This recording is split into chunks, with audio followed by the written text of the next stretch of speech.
Okay, sa mga Capricorn, para to sa inyo. Capricorn, sa natitirang araw ng April. At ngayon ay April 28. Para to sa inyo, guys. I need message for Capricorn. Sa natitirang araw ng April. Dalawang message dito for you, Capricorn. Maaring sabihin sa inyo, guys, sa natitirang araw ng okay, kayo ay umaasa. Something wish. Alam niyo yung mabilis ang wish? Ano kayo ng wish. Tumitingin kayo sa langit, sa kalawakan. Yung parang bulalakaw. Meron kayong hinihiling o gustong hilingin. Na parang himala. Okay? Capricorn. Message for you sa natitirang araw ng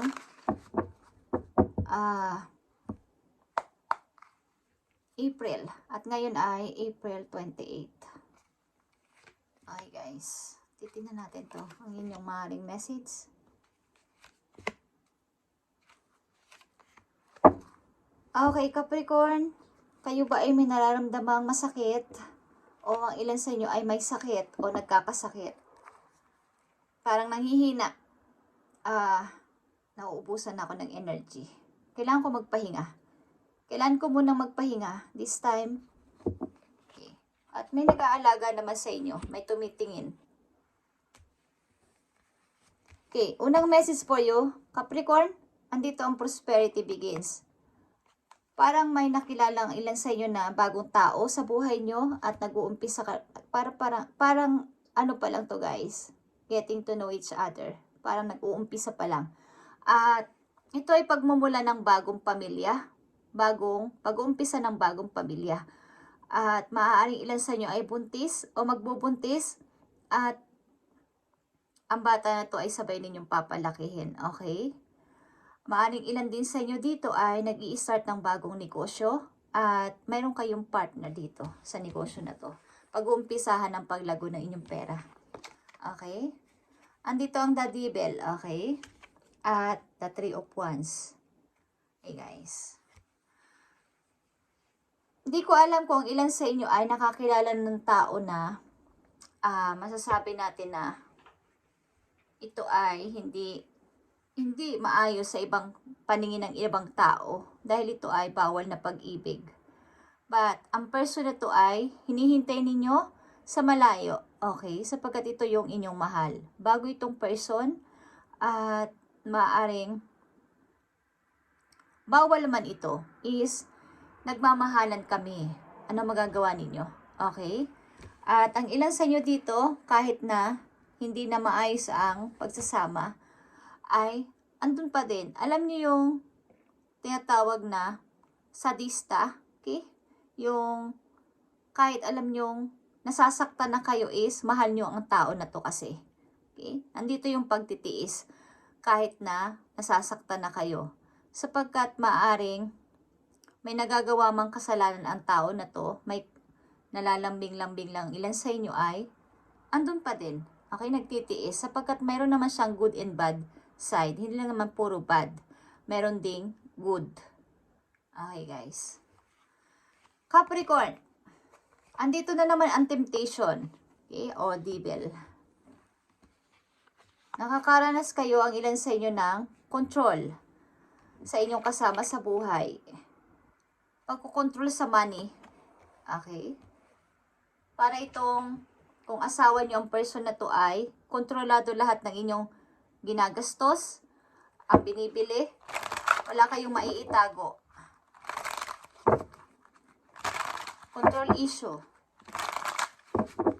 Parang kung ikaw ay nagtatrabaho sa bahay is sa'yo naghahawak ng money at impok siya ng impok.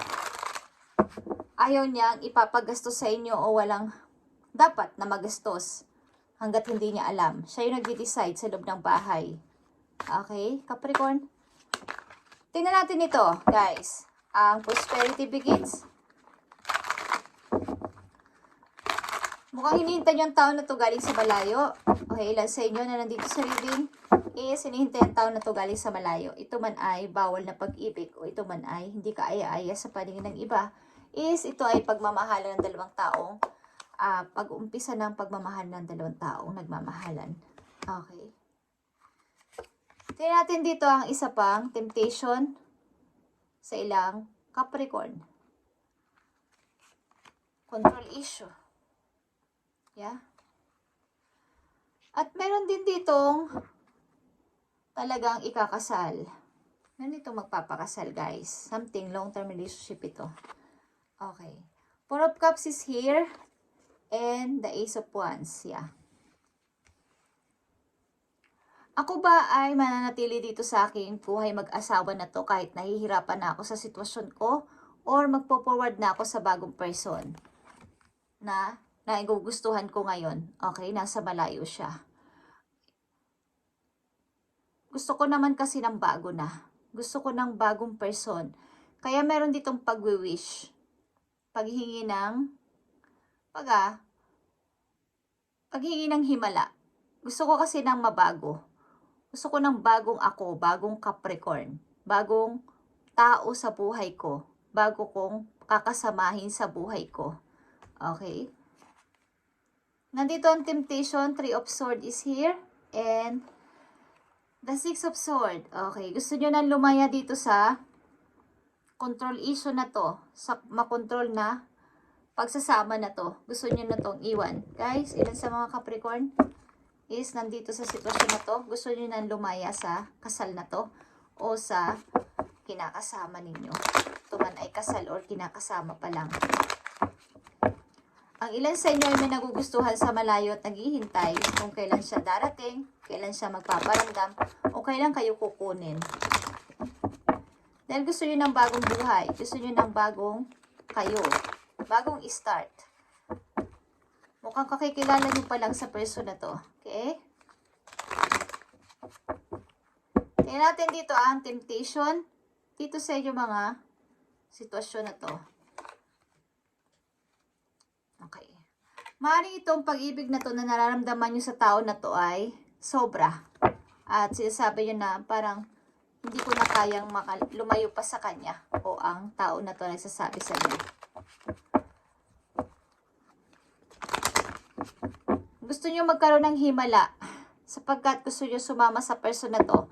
Pagamat kayo ay nakatali na ilan sa inyo, is gusto nyo maiba naman ang buhay ninyo at maiba naman yung taong kasama nyo sa buhay. Sapagkat ang hirap na ng itong marriage na to, hindi ko na to gusto. Okay? At maaari din itong mag-vice versa ayon sa inyong, depende sa inyong relasyon. Okay. Tingnan natin pa ang message dito sa pag-ibig na to ng mga Capricorn. O, dito sa pag-ibig ang message sa inyo ngayon. Okay? Letting go is here. Kumbaga, kung ito man ay isang tao na lumaya na o pinalaya nyo na, o gusto nyo nang alisan sapagkat may control issue nga, okay, is palayaan nyo ng tuloy-tuloy at wala nang lingon-lingon pa. Capricorn, at maaaring meron dito magpaparamdam sa inyo na gusto makipagbalikan. But maaaring ito ay mayroong involved na third party. Okay? Alin naman dito, ikaw man ang nai-involve sa third party o ang iyong partner ang na-involve o nai-involve sa third party at gusto niyang makipagbalikan sa'yo. Okay? Gusto niyang bumalik sa buhay mo, Capricorn. Gusto niyang mag-reunion kayo, something. Magkita muli. Nagpa-broke ito ng sobra sa puso mo. Kaya andito ang Four of Swords. Parang wala na akong kalakas-lakas. Okay. Ang dami kong nararamdaman sa sarili ko. Message mo sa mga Capricorn. So, ang ilan sa inyo dito, ikaw man to, ang iyong partner ngayon sa buhay ay merong nakilala na sa ibang lugar. At maaaring gusto niya mag-start ng bagong buhay with him or with her. Okay. Sapagkat ang relasyon na to ay hindi na okay ang marriage na to. Okay, Capricorn, message para sa inyo. Nandito ang B. Or ang tawagan nyo ay B. Joke lang. Okay. Pero yun ang tawagan nyo, maybe. B. O B. Andito ang B. Productivity. Katulad ng isang mga bubuyog. Bubuyog ba ang tawag doon sa Tagalog? Okay. Sila ay mga ma-productive.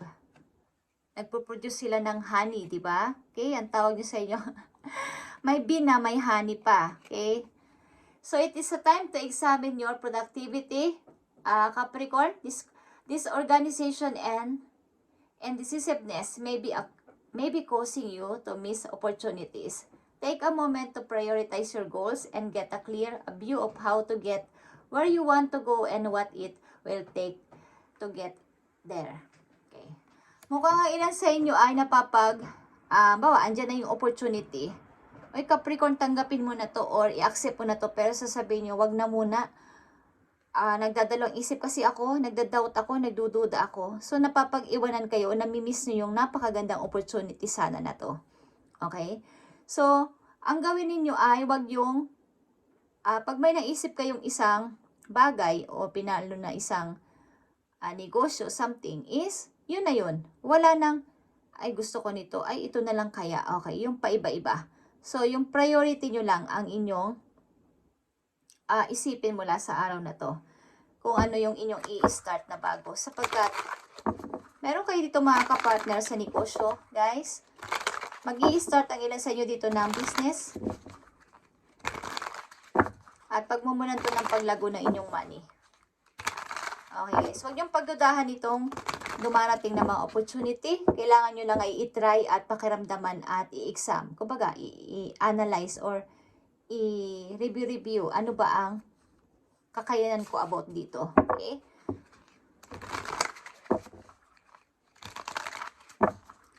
Tingnan natin ang inyong career or financial o finances. Tingnan natin. Mukhang kayo ay nakokontrol ng inyong asawa dito. Okay, at gusto nyo lumayo. Gusto nyo mag-relocate. Gusto nyo sumama sa isang person. Okay. Para sa mga Capricorn sa kailang career or finances. Payo sa kanila. Andito ang easy does it. Easy does it. Okay. This is a not good time to rush. Pay attention to every details. Katulad ng message dito sa inyo na B. Okay. I-review nyo yung mga detalye. At wag muna kayong magpalingon-lingan o tingin-tingin pa ng iba. Kumbaga, kung yun na yun, ito yung iniisip kong business, ito yung iniisip kong papasimulan ko is, yun na yun. Wag inaalok ulit kayo ng ibang tao, tanggapin nyo na tatanggapin, i-accept nyo, dadami na siya sa table ninyo, hindi nyo na alam yung priority nyo o yung goal ninyo. Asa na ba yun? Yung number 1 na gusto ko. Okay? So, yun ang inyong i-start. Maaaring ito ay online o sa mga trade. Okay? Ilan sa inyo? Huwag kayong masyadong mag-rush about dito sa finances, okay? Sa usaping finances. Pag-aralan yung mabuti ito. Be careful not to get involved with any rich, quick chimes. Okay? Huwag kayong masyadong magmadali. Pag-aralan nyo yung inyong tinanggap na mga papel.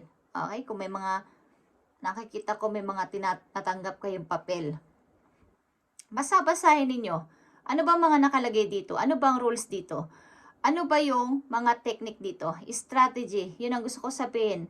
Pag-aralan nyo kung paano kayo tataas o mabababa. Something chart. Okay? Na paano, kailan ang timing ko, paano ako tataas. Okay? Slow and steady wins the race. Okay. Kung alam nyo, ando na yung timing na dito na ako papasok. Dito na ako magsasalita. Dito na ako mag-i-explain. Steady lang dun. At mananalo kayo. Kumbaga may mga deal, magkakapag-close kayo ng deal, something na may kakausapin kayong tao para ma-close nyo yung deal na yun at magagawa nyo yun sapagkat sa pamagitan ng inyong pagre-review dun sa mga detalye na inyong natanggap na mga papel, kung meron, at strategy, technique. Okay, just saying, Capricorn, at nakikita ko. Okay, at dito sa pag-ibig ninyo, maaaring gusto nyo nang, ilan sa inyo gusto nyo nang lumipat ng umalis sa sitwasyon na buhay mag-asawa sapagkat may control issue, hindi na masaya. Okay, sa madaling salita, but may pagdududa, dito na lang ba kaya ako o magpo-forward na ako, mag-i-start ako ng mga bagong kakilala ko, bagong tao, bagong mapagkakaabalahan, bagong kahit andito ako sa sitwasyon na to na mahirap na marriage, pagtitiisan ko na lang kaya. Okay. Pagtitiisan ko na lang kaya at i-improve ko na lang yung sarili ko sa pagbibusiness o paggawa ng mga bagay-bagay na pagkakaabalahan katulad ng mga sports, okay? Sa ilang Capricorn. Ilan sa inyo dito ay kontrolado na inyong asawa, babae man kayo lalaki, kontrolado kayo lalo sa money at hinihigpitan kayo sa money. Okay? Capricorn, tingnan pa natin ang message for you para magkaroon kayo ng guide sa pagtatapos ng araw ng April. Okay. Something na kayo ay ito ay organization. Something may group ang inyong sasalihan na mga business. Something group. At may pag-aaralan kayo. May mga chart. Yung mga tumataas, bumababa. Okay. Tingnan natin Capricorn, ang message for you. Malakas ito, guys. Okay, flower is here. Be honest with yourself. Ang sekreto lang dito is maging honest kayo sa sarili ninyo. Okay? Sa sarili niyo mismo. Huwag niyo nang isipin ng ibang tao. Something.